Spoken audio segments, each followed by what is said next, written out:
Magandang araw po sa inyo lahat. Welcome po sa Makapili TV. Eto na po, nag-file na po ng petition sa Supreme Court si Vice President Sara Duterte para harangin po yung gagawing impeachment trial doon sa Senado. Dahil sa kahit sila nakikita naman nila, dahil alam naman natin na marami naman nagsasabi din na mapa-lawyer, mapa-political analyst, mga ordinaryong Pilipino na kahit papaano nakakaintindi naman po ng batas kahit na hindi naman tayo mga expert. Kahit papaano pagsusundan din natin kasi yung mga rules and regulation, makikita naman talaga natin na sobrang minadali ng mga petitioner yung pagsasampa ng impeachment laban kay Vice President Sara Duterte. Doon pa lang sa yung pinaka-impeachment complaint, makikita ka agad doon na napakalaking sablay dahil hinugot nila yung recommendation ng Committee on Good Governance na sa mga napansin nila doon sa COA report na hindi pa nga tapos pero pinangunahan nila yung COA na mag-audit. So dahil doon sa inilabas na COA report na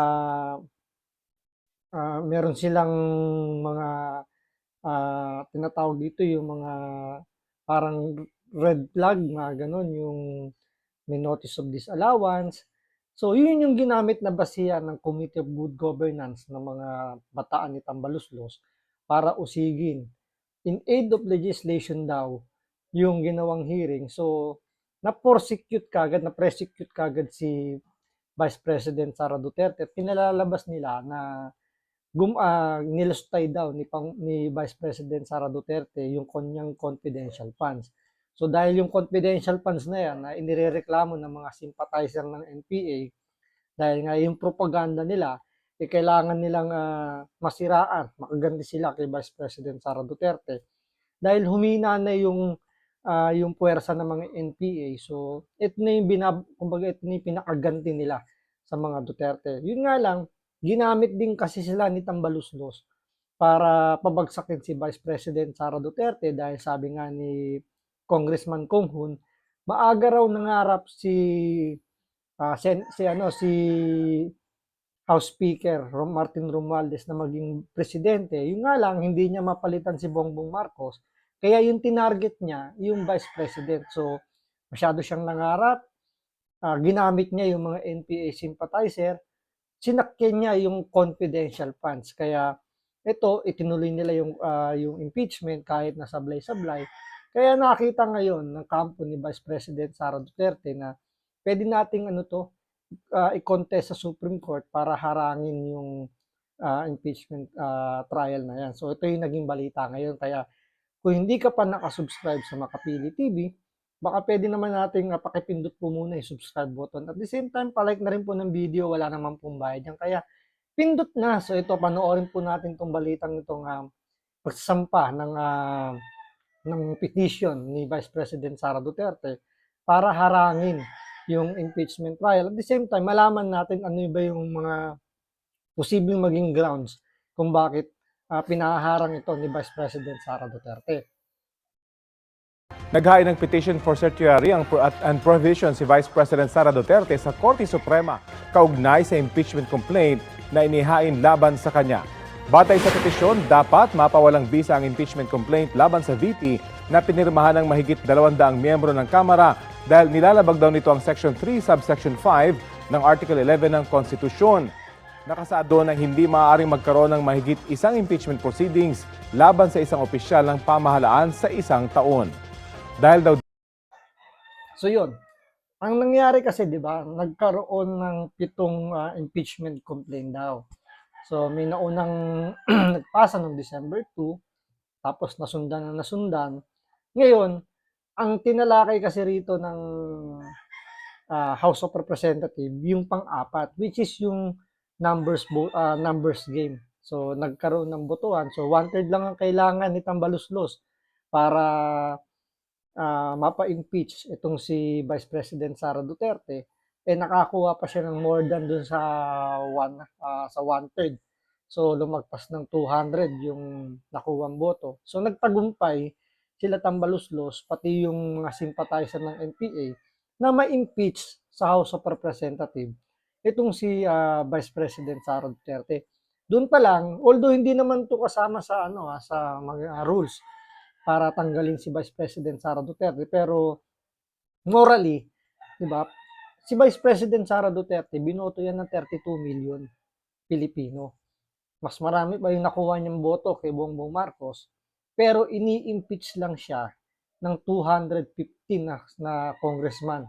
So, di ba, napakalaki ng diferensya from 215 na congressman versus dun sa 32 million. Napaka, ano naman, di ba, kumbaga, napaka walang kwenta naman ng batas natin para matanggal ng ganun-ganun lang si Vice President Sara Duterte. At the same time, yung mga congressman na yan, di ba, karamihan ngayon humihingi ng sorry dahil sa bumoto sila na i-impeach si Vice President Sara Duterte. Sabi nga ng isang abogado rito, kung napanood ko sila ay mga representative lang ng kanilang mga constituent at ng mga party list na kanilang kinabibilangan.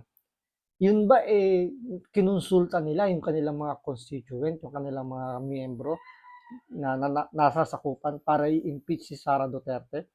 Di ba hindi? Kumbaga personal lang nilang kagustuhan na i-impeach si Vice President Sara Duterte. Para saan? Siyempre para sa ayuda. Pero yung ayuda na yan, hindi naman yan 100% mapupunta doon sa mga constituent nila. Baka nga half or mga 3/4 niyan, mapunta pa sa sariling bulsa ng mga kongresistang bumoto pabor doon sa impeachment. Dahil marami na rin nagsasabi na yan pinang-bribe, di ba? Ni Tambaluslos, pinangako sa kanila na may makukuha silang ayuda, ng mga AKAP, AIX, mga ganyan, kung boboto sa pabor yung mga congressman natin. So, doon pala makikita natin na ang daming nang sablay. Morally lang yun, wala pang kasama sa yun, sa mga rules. Ngayon, pagdating naman sa rules, di ba dapat mauuna muna yung number 1 bago yung number 4. Pero bakit ang nangyari? Kumbaga, unang pinroseso yung number 4. Yung number 1, tinenga.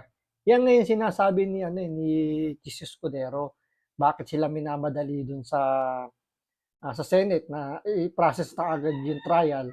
Samantalang minadali nga nila yung pang-apat, tapos inupuan nila yung number 1. Yung number 1 umabot ng 2 buwan, pero hindi na yun tinalakay o hindi na yun pinroseso ng House of Representatives. Ang pinaka naging naging palusot nila yung number 4, which is yung numbers game. So doon na-impeach si Sara Duterte dahil nakakuha sila ng 214 votes para i-impeach si Sara Duterte. Dahil daw dito, dapat tigilan ng Korte Suprema ang pagkilos ng Senado kaugnay rito.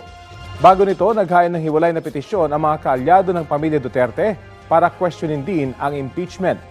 Ayon sa tagapagsalita ng Korte Suprema, agad nila itong aaksyonan dahil nationwide concern daw ang impeachment. Tinawag naman ni House Secretary General. Di ba? Tingnan nyo, dahil sa kalokohan nitong mga sympathizer ng NPA, nadagdagan pa ang trabaho ng Supreme Court na supposedly dapat hindi na nila yan pinakikialamanan kung yan ay tumaan sa tamang proseso. Dahil nga hindi dumaan sa tamang proseso, kailangan na ngayon ng Supreme Court na magdesisyon kung dapat bang i-proceed yung impeachment trial o hindi. Pero dahil nga siyempre hindi naman yun agad-agad na mariresolba, so it takes time pa yan. So kailangan pa nilang aralin yan. So dahil sa kalokohan talaga ng mga tambaluslos na congressman, yung mga sympathizer na yan, nagugulo lang yung Supreme Court natin. Imbis na makapag-focus sila sa ibang mga mabibigat na kaso, kailangan pa nilang upuan ngayon itong impeachment trial. So talagang itong mga sympathizer na to, itong mga congressman na to, ang layo nilang talaga nito, guluhin lang naman yung bansa natin.